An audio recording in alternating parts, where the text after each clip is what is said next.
Radiyo ijwi ry'Amerika i Washington DC muri kumwe nanjye Edi Rwema, aho uyu munsi turimo kubagezaho uko ibikorwa byo kwitegura irahira rya Perezida Donald Trump bikomeje hano mu mujyi wa Washington DC, umurwa mukuru wa Leta Zunze Ubumwe za Amerika.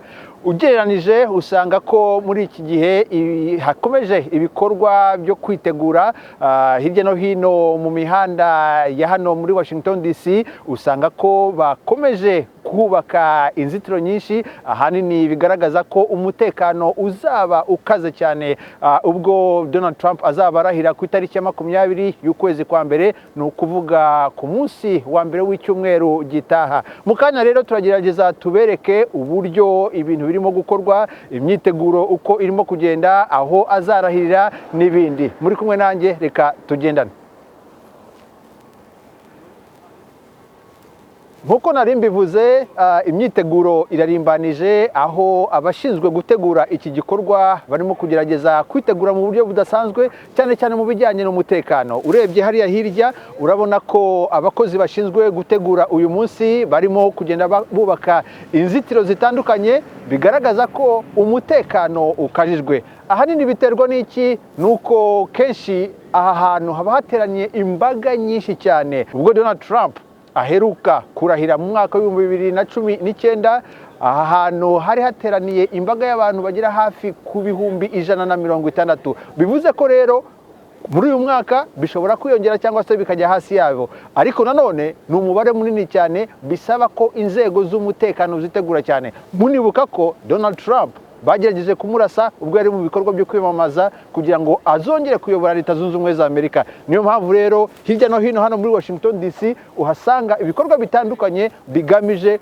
kugira ngo bamenye neza ko umutekano wifashe neza, barinde umutekano w'umukuru w'igihugu, barinde umutekano w'abaturage bazaba baje kwitabira uyu muhango wo kwimika cyangwa se wirahira rya Donald Trump, ariko nanone barinde n'umutekano w'abanyamahanga bazaza, kuko ku nshuro ya mbere twumvise ko Donald Trump noneho agiye no gutumira abakuru b'ibihugu bavuye mu bihugu bitandukanye. Bizaba ari bwo bwa mbere umukuru w'igihugu wa Amerika atumiye abandi bategetsi bo hirya no hino ku isi kuza gukurikirana umuhango wirahira. Ahandi ni mu rubuga rwitiriwe National Mall. Uru rubuga iyo urebye hakurya hariya hari umunara witiriwe George Washington, bawita George Washington Monument.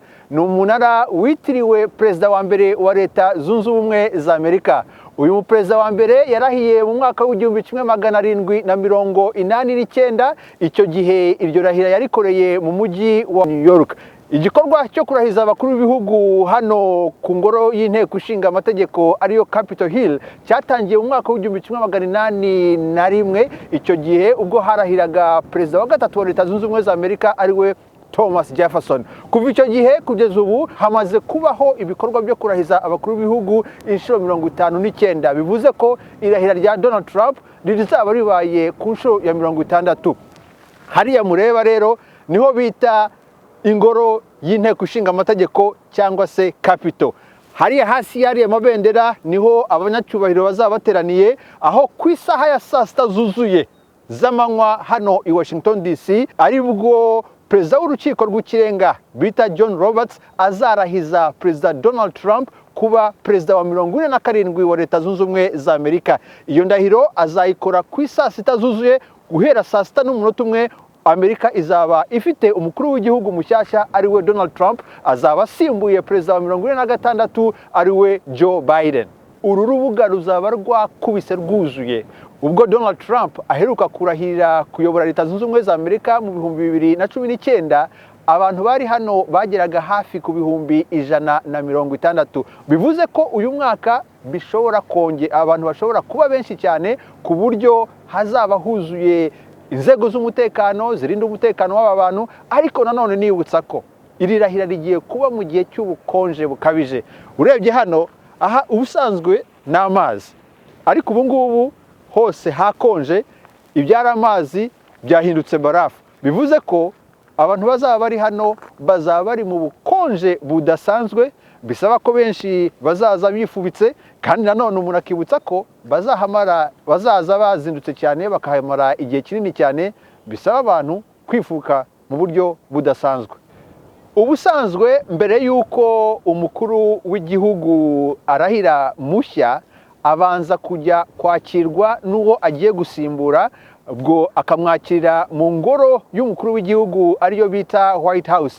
Umuhanda mubona hariya hakurya ni umuhanda witwa Pennsylvania Avenue, ni nawo muhanda ingoro y'umukuru w'igihugu ya Leta Zunze Ubumwe za Amerika iriho. Icyo gihe umukuru w'igihugu mushya ndetse n'uwo agiye gusimbura bafata umuhanda bakava mu ngoro y'umukuru w'igihugu ariyo White House, bakaza bakagenda umuhanda wa Pennsylvania Avenue. Uwo muhanda ukabazana ukabageza hano ku ngoro y'inteko ishinga amategeko ariyo Capitol Hill, ariho habera ibikorwa nyirizina byo kurahiza umukuru w'igihugu mushyashya.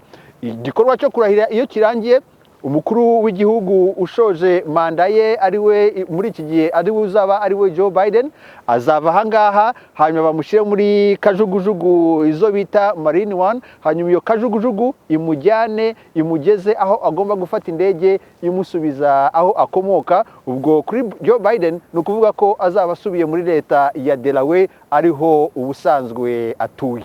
Uko rero niko bizaba byifashe hano i Washington DC. Tubararike ko muzakurikira iyi mihango uko yakabaye yose ku mbuga zose z'Ijwi ry'Amerika. Mushobora kudushakira kuri VOA Radiyoyacu mukakurikirana uko iyi mihango izaba imeze. Hano i Washington DC mu rubuga rwitiriwe National Mall, yari Edi Rwema.